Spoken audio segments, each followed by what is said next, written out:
हमारे हस्बैंड की मौत तो ऑक्सीजन के कारण ही हुई थी। उनको ऑक्सीजन नहीं मिली। मैंने अपने मुंह से सांस देने की बहुत कोशिश की थी। मैंने कि हो सकता है क्या काम कर जाए, लेकिन वो भी काम नहीं करी। उस समय उनकी हालत और भी ज़्यादा बिगड़ती चली गई। ऑक्सीजन की व्यवस्था होती तो आज मेरे हस्बैंड मेरे सामने होते। दर्द समझते हैं? दर्द अगर नहीं समझते हैं तो एक बार उन लोगों को सुन लीजिए जिन्होंने अपनों को खोया है। एक बार उन बच्चों के दर्द को समझिए जिन्होंने अपना खानदान खो दिया। अपने ही घर के साथ साथ लाशों को कंधे देने वालों को सुन लीजिए कि आखिर उन्होंने वो दौर कैसे गुजारा।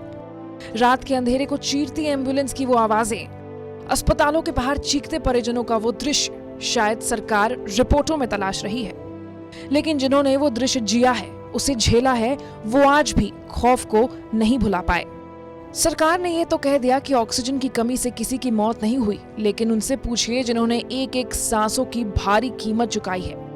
आगरा की रेणु सिंघल तो आपको याद ही होगी। अगर याद नहीं है तो हम आपको याद दिला देते हैं। ये वही रेणु सिंघल हैं जो कोरोना संक्रमित अपने पति को बचाने के लिए अपनी जान तक की परवाह नहीं की। समय पर ऑक्सीजन जब नहीं मिला तो खुद अपने ही मुंह से अपने पति के मुंह में सांस भरने लगी। लेकिन विडंबना तो देखिए, पूरी कोशिश करने के बावजूद भी वो अपने पति को बचा नहीं सकी। एक कहावत तो सुनी ही होगी आपने, जाके पैर न फटी बेवाए, सो क्या जाने पीर पर आए। हम बस शब्दों से दर्द बयां कर सकते हैं, सरकार बस डेटा से दर्द को समझने की कोशिश करेगी। लेकिन जिसने वो खौफ को जिया है, आप खुद सुन लीजिए कि महज चंद सांसों के लिए रेणु सिंघल ने क्या क्या झेला। हमारे हस्बैंड की मौत तो ऑक्सीजन के कारण ही हुई थी। उनको ऑक्सीजन नहीं मिली। हम उनको जगह जगह लेके भी गए, 4-5 हॉस्पिटलों में घूमे थे, लेकिन हमको कहीं ऑक्सीजन नहीं मिली। सब जनों ने बोल दिया यहाँ पे ऑक्सीजन की व्यवस्था नहीं है, यहाँ पर ऑक्सीजन की व्यवस्था नहीं है। कम से कम मेरे को 4 घंटे रोडों पर घूमते घूमते हो गए। जब तक मैं मेडिकल इमरजेंसी पहुँची थी, जब तक मेरे हस्बैंड ने मतलब और ज़्यादा प्रॉब्लम, सांस लेने में काफ़ी प्रॉब्लम होने लगी।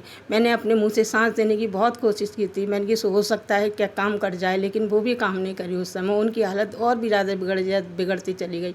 मैंने बहुत कोशिश की उनको सांस देने की, लेकिन तब उन्होंने मेडिकल इमरजेंसी तक जाकर उन्होंने अपना दम तोड़ दिया। गवर्नमेंट कहती है ये तो गलत है कि ऑक्सीजन की व्यवस्था थी, लेकिन इस बात को हम नहीं मान सकते कि ऑक्सीजन की व्यवस्था होती तो आज मेरे हस्बैंड मेरे सामने होते। क्या हुआ था उस दिन?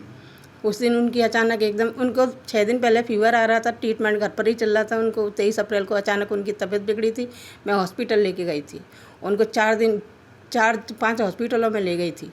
4-5 हॉस्पिटलों में सब ने बोल दिया कि यहाँ पर ऑक्सीजन की नहीं, ऑक्सीजन की कमी है, ऑक्सीजन की कहीं यहाँ पे ऑक्सीजन की व्यवस्था नहीं है, आपके पेशेंट को एडमिट नहीं किया जाएगा। लेकिन मैंने फिर भी उनसे बोला था आप मेरे पेशेंट को एडमिट कर लीजिए, ये तो भगवान के ऊपर है, जो होगा वो हम भी देखेंगे भैया। ये आप भी कुछ नहीं कर सकते, हम भी कुछ नहीं कर सकते भैया। आपके पैर भी छूती हूँ, आपके हाथ भी जोड़ती हूँ, लेकिन उन लोगों ने एडमिट नहीं किया। उन्होंने बोल दिया कि यहाँ पर ऑक्सीजन की व्यवस्था नहीं है।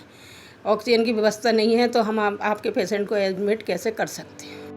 अब इसके आगे ना कोई तर्क काम करता है ना कुतर्क, क्योंकि जिन्होंने अपनों को खोया है वही जानते हैं कि खोने का दर्द क्या होता है। आगरा से अरविंद शर्मा की रिपोर्ट, यूपी तक।